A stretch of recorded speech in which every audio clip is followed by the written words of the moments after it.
আজ আমরা জানব টলিউডের অন্যতম সাহসী এবং প্রতিভাবান অভিনেত্রী স্বস্তিকা মুখার্জির জীবনের গল্প। ছোটবেলা থেকে শুরু করে বলিউডের রূপলী পর্দায় তার সাফল্যের কাহিনী নিয়ে আমরা আপনাদের সামনে এসেছি। শৈশব ১৯৮০ সালের ১৩ই ডিসেম্বর কলকাতায় জন্মগ্রহণ করেন স্বস্তিকা মুখার্জি। তার পিতা সন্তু মুখার্জি এবং মাতা গোপা মুখার্জি। ছোটবেলা থেকেই স্বস্তিকা সাধারণ জীবনযাপন করতেন। তার একটি ছোট বোন অজপা রয়েছে। Carmel school, Saint Teresa school এবং গোখেল মেমোরিয়াল স্কুল থেকে তার শিক্ষাজীবন সম্পন্ন হয়। ব্যক্তিগত জীবন ১৯৯৮ সালে মাত্র ১৮ বছর বয়সে স্বস্তিকা রবীন্দ্রসঙ্গীত শিল্পী সাগর সেনের পুত্র প্রমিত সেনের সাথে বিবাহ বন্ধনে আবদ্ধ হন। কিন্তু তাদের বিবাহিত জীবন দীর্ঘস্থায়ী হয়নি। ২ বছর পরেই তাদের বিবাহ বিচ্ছেদ ঘটে। তাদের একটি কন্যা সন্তান রয়েছে, যার নাম অন্বেষা। স্বস্তিকার ব্যক্তিগত জীবনও বেশ রঙিন ছিল।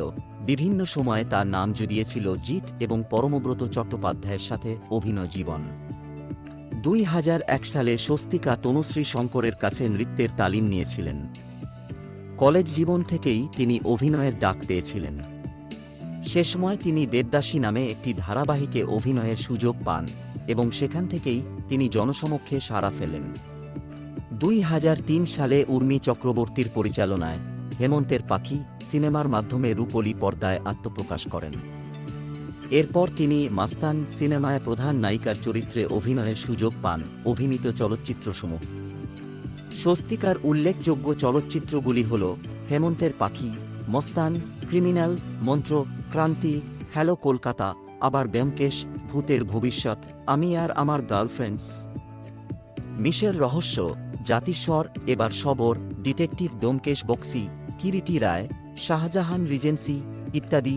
বলিউড ক্যারিয়ার স্বস্তিকা মুম্বাই কাটিং নামক হিন্দি সিনেমায় অভিনয়ের মাধ্যমে বলিউডে আত্মপ্রকাশ করেন।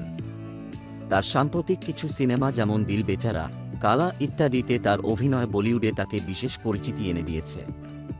এছাড়াও তিনি ডিটেকটিভ ব্যোমকেশ বক্সি সিনেমায় একটি ক্যামিও চরিত্রে অভিনয় করেছেন। টেলিভিশন এবং web series Swastika Mukherjee television এবং ওয়েব সিরিজ এও অসামান্য কাজ করেছেন। দেবদাসী ধারাবাহিকের মাধ্যমে তার টেলিভিশন ক্যারিয়ার শুরু হয় এবং এরপর তিনি আরও অনেক জনপ্রিয় ধারাবাহিকে অভিনয় করেছেন। তার অভিনীত বাংলা ওয়েব সিরিজগুলি হল দুপুর ঠাকুরপো, দ্য স্টোনম্যান মার্ডার্স, মোহমায়া, পাঞ্চফোড়ন ইত্যাদি। তার অভিনীত হিন্দি ওয়েব সিরিজগুলি হল ব্ল্যাক উইডোস, ক্রিমিনাল জাস্টিস, অধুরা সাজ, পাতাল লোক ইত্যাদি। স্বস্তিকা মুখার্জির জীবনযাত্রা এক আদর্শ উদাহরণ যে কিভাবে পরিশ্রম, প্রতিভা এবং সাহসের মাধ্যমে সাফল্যের শিখরে পৌঁছানো যায়।